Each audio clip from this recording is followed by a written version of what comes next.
317 GO వల్ల మనం ఎంత నష్టపోయినాము. ఇవాళ ఇక్కడికి రావాలంటే ఎంత ప్రయాసతో ఇక్కడికి వచ్చింటాం మనకు తెలుసు. దురదృష్టం ఏంటంటే గతంలో ఉన్నటువంటి ప్రభుత్వం ఒక్కరోజు కూడా పెడచెవిన పెట్టిందే గాని ఒక్కరోజు కూడా మన విమర్శలు పట్టించుకోలేదు. ఇవాళ ఉన్నటువంటి ప్రభుత్వం ఏదైతే ఉందో కాంగ్రెస్ ప్రభుత్వం రేవంత్ రెడ్డి గారి ఆధ్వర్యంలో కాంగ్రెస్ పార్టీ మేనిఫెస్టోలో కూడా 317 అంశాన్ని చేర్చడమే కాకుండా రాగానే 100 రోజుల్లో ఒక కాన్స్టిట్యూషనల్ క్యాబినెట్ సబ్ కమిటీని కూడా ఏర్పాటు చేయడం జరిగింది. దురదృష్టం ఏంటంటే క్యాబినెట్ సబ్ కమిటీ ఏర్పడిన తర్వాత ఎలక్షన్ కోడ్స్ రావడం, ఆ క్యాబినెట్ సబ్ కమిటీలో ఉన్నటువంటి 3 మంత్రులు కూడా ఎంపీ ఎలక్షన్లలో ఇన్ఛార్జీలుగా ఉండడం వల్ల మన గోసను సరిగ్గా వినలేదని అనిపిస్తుంది. నిన్న అంటే మొన్న ఒక 3-4 రోజుల నుంచి ఉపాధ్యాయుల బదిలీలు, పదోన్నతుల షెడ్యూల్ వస్తుంది, వాళ్ళ 7th అని చెప్పేసరికి నేనే నిన్న స్వయంగా ఈ టైం అంటే ఒక 10-10:30 సమయంలో ముఖ్యమంత్రి గారి దగ్గరకు వచ్చి 2 గంటలు వెయిట్ చేసి వారు చాలా బిజీగా ఉన్నారు.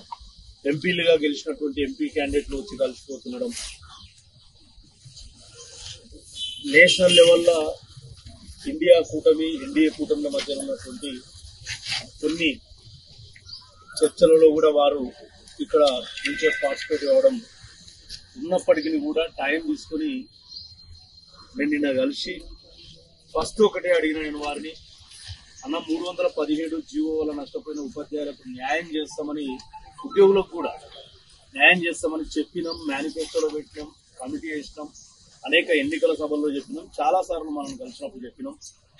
వాళ్ళకు కాకుండా ట్రాన్స్ఫర్ ప్రమోషన్స్ ఇస్తే వీళ్ళకి మళ్ళీ ప్లేసులు దొరుకుతాయి. మొన్నటిదాకా చెప్పిన సాకి ఏంటంటే ప్లేసులు లేవు, ఎట్లా చేద్దామని. సరే, అన్ఫార్చునేట్లీ మార్చి 30 నుంచి రిటైర్మెంట్స్ ప్రారంభమైనాయి. ఆగస్టు సెప్టెంబర్ వరకు క్రైటీరియా తీసుకుందాం రిటైర్మెంట్స్. ఆ ఆగస్టు సెప్టెంబర్ వరకు ఎన్ని రిటైర్మెంట్స్ అయితే డిపార్ట్మెంట్ లో అన్నిటిని అడ్జస్ట్ చేసుకుంటూ పోదాం, ప్రక్రియ అయితే ప్రారంభిద్దాం అంటే వారు వెంటనే మాణిక్రాజ్తో మాట్లాడమని చెప్పిండ్రు. నెక్స్ట్ దుద్దిల్ల శ్రీధర్ బాబు గారు ఉన్నారు కదా, దామోదరం సార్ ఉన్నారు, కమిటీ దగ్గర మాట్లాడండి. ఎందుకంటే కమిటీ వేసిన తర్వాత ఒక ముఖ్యమంత్రిగా నేను జోక్యం చేసుకోవడానికి ఉండదు, కమిటీని వేగవంతంగా పనిచేయమని చెప్పగలుగుతా.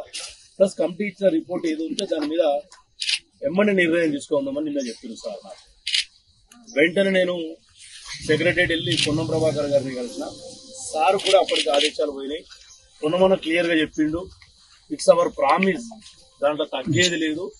కాకపోతే చూసిండు కదా ఎన్నికల ఆయుధాలు ఒకటే, నేను పార్టీలో ఉన్న మీ మనోవేదన, మీ మనోభావాలు తెలిసిన వ్యక్తిగా ఇవన్నీ ఈ ఎలక్షన్లు ఇవన్నీ వస్తుంటాయి పోతుంటాయి, కానీ మన సమస్య అయితే తీరాలి.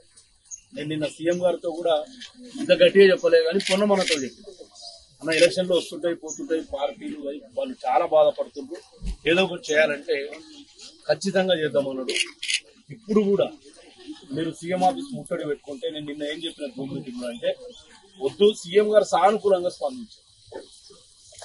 నేనే స్టన్ అయినా, ఆయన అంతా సీరియస్ చెప్పిండు. అరే మనం ప్రామిస్ చేసినాం కదా, దాని మీద మళ్ళీ వెనుకడు చేసేది ఏముంటది, సబ్ కమిటీ రిపోర్ట్ రాగానే చేసేద్దాం.